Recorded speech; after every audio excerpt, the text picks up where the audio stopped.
Welcome to Sweet Life Beat Life. We hope this video helps. In this video, I will explain how to bleed your Toyota Prius cooling system.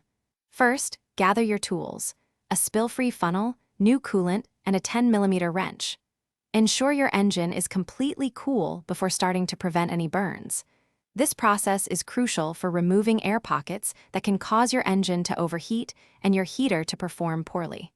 Proper bleeding ensures your cooling system operates efficiently and reliably. To begin, park your Prius on a level surface.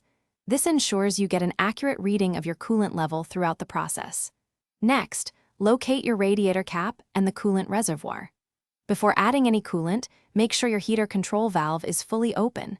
Simply set your cabin temperature to maximum heat. Now, carefully remove the radiator cap and attach your spill-free funnel securely to the radiator neck. With the funnel attached, fill it with new coolant to about 1/3 of its capacity. Start your Prius engine and let it run until it reaches its normal operating temperature. You'll notice bubbles rising through the funnel as air escapes the system. Periodically, gently squeeze the upper and lower radiator hoses. This action helps dislodge stubborn air pockets, allowing them to rise and escape through the funnel. Keep an eye on the coolant level in the funnel, adding more as needed. Once you see no more bubbles, turn off the engine and let it cool down completely. This might take a while, so be patient.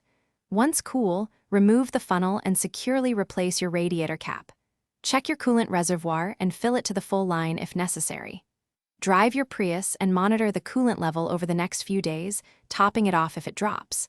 And speaking of upgrades, if you're looking to simplify your home cleaning, check out the Shark AI Ultra Robot Vacuum. You can find a link to it and other great deals in the description below. Thanks for watching. Consider subscribing if we helped you.